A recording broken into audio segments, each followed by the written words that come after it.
Hello everyone, welcome to non spoiler review on committee కుర్రోళ్ళు. యదువంశీని డైరెక్టర్గా పరిచయం చేస్తూ mega daughter Niharika Konidela produce చేసిన మూవీ కమిటీ కుర్రోళ్ళు. మూవీ స్టోరీ గురించి పెద్దగా ఏం చెప్పాల్సిన అవసరం లేదు. ట్రైలర్ అండ్ టీజర్లో చాలా క్లియర్గా అర్థమైపోతుంది.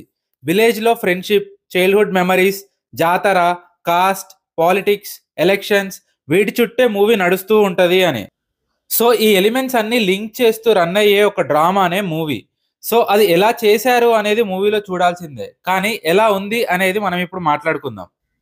అమాయకత్వంతో కూడిన స్నేహంతో స్టార్ట్ చేసి కుళ్ళు కోపానికి కారణంగా కులాన్ని యూజ్ చేసి అందులో నుండి రాజకీయాన్ని రేకెత్తించి వీటన్నిటిని జాతరకి లింక్ చేసి ఎలక్షన్స్తో క్లోజ్ చేశారు మూవీ. స్పెసిఫిక్గా చెప్పాలి అంటే ఇది గోదావరి ప్రాంతంలో పెరిగిన 90s కిడ్స్ స్టోరీ. సో స్టార్టింగ్లో ఆ నాస్టాలజిక్ మెమరీస్ అన్ని రివైండ్ చేస్తారు ఒకసారి. ఆ మాట తీరు గోదావరి వాళ్ళదైనా మెమరీస్ మాత్రం most of the 90s kids అందరికీ చాలా రిలేటబుల్ ఉంటాయి అనిపించింది. సో ఏదో ఒక్క పాయింట్ కైనా జనాలు రిలేట్ అయ్యే ఛాన్సెస్ చాలా ఉన్నాయి అనిపించింది. అవి కొంచెం బోర్ ఆర్ ల్యాక్ ఫీల్ వచ్చేసరికి మనకు తెలియకుండానే మూవీ స్టోరీలోకి తీసుకెళ్ళిపోతారు డైరెక్టర్ యదువంశీ. ఇంటర్వెల్ సీన్ బాగుంటుంది ఓవరాల్గా. బ్యాక్గ్రౌండ్ మ్యూజిక్, కుర్రాళ్ళ ఆవేశం, యాక్టింగ్, స్క్రీన్ ప్లే అన్నీ మంచి సింక్లో ఉంటాయి. ఇక most of the second half first హాఫ్లో జరిగిన రచ్చకి సెటిల్మెంట్స్ నడుస్తూ ఉంటాయి. ఫస్ట్ హాఫ్తో కంపేర్ చేస్తే ఇది కొంచెం స్లోగా అనిపించింది. టీనేజ్ బాయ్స్ నుండి మెచ్యూర్డ్ మెన్గా మారిన దానికి, పల్లెటూరులో ఉన్న వాళ్ళకి సిటీకి వెళ్ళి రిటర్న్ అయిన వాళ్ళకి ఆ బాడీ లాంగ్వేజ్లో, డ్రెస్సింగ్స్లో డిఫరెన్స్ కూడా చాలా ఎవిడెంట్గా చూపించారు. ఆ ట్రాన్స్ఫర్మేషన్స్కి అండ్ డీటెయిలింగ్కి actors and director dedication and ప్యాషన్ని మెచ్చుకోవాలి. Movie multiple elements of topics మీద కాన్సన్ట్రేట్ చేసి తీయడం, అందులో కొన్ని సెన్సిటివ్ టాపిక్స్ కూడా ఉండడమే విశేషం. అయితే మెచ్చుకోవాల్సింది ఏంటంటే టచ్ చేసిన ఏ టాపిక్ కూడా controversial or too boring feel రాకుండా, ఆ థ్రెషోల్డ్ దాటకుండా స్మార్ట్గా హ్యాండిల్ చేశారు డైరెక్టర్. కానీ దానివల్ల ఒక డిసడ్వాంటేజ్ ఏంటంటే మూవీ ఏ టాపిక్ మీద కూడా ఒక strong impression create చేయలేకపోవడం.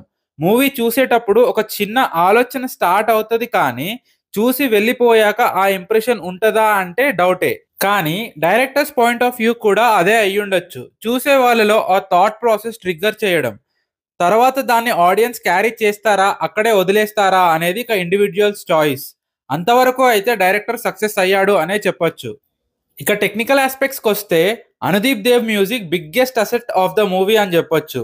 Movie starting నుండి ఎండింగ్ వరకు సిచ్యువేషన్స్ అండ్ లొకేషన్స్కి పర్ఫెక్ట్లీ యాప్ట్ అనిపించింది మ్యూజిక్.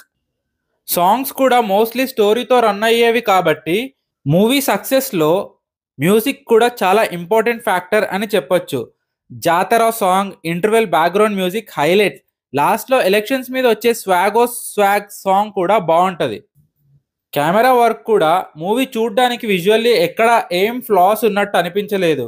గోదావరి ప్రాంతం కాబట్టి ఆ గ్రీనరీ, నాస్టాలజిక్ మూమెంట్స్, జాతర అన్నీ చాలా బాగా చూపించారు. Smart direction and decent screen play, ఇలాంటి సబ్జెక్ట్ అండ్ ఆర్టిస్ట్ని చూస్ చేసుకొని మూవీని తీసిన నిహారికని కూడా మెచ్చుకోవచ్చు. ఇక మోస్ట్ ఆఫ్ ద యాక్టర్స్ అందరూ కొత్త వాళ్ళే అండ్ యాక్టింగ్ కూడా డీసెంట్గా చేశారు. టీనేజర్ రోల్స్లో యాక్టింగ్ బాగా అనిపించింది నాకు.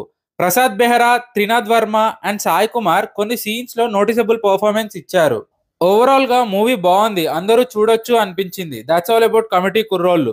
వీడియో నచ్చితే లైక్ చేయండి, షేర్ చేయండి. ఫర్ మోర్ వీడియోస్ ఛానల్ని సబ్స్క్రైబ్ చేసుకోండి. Thank you.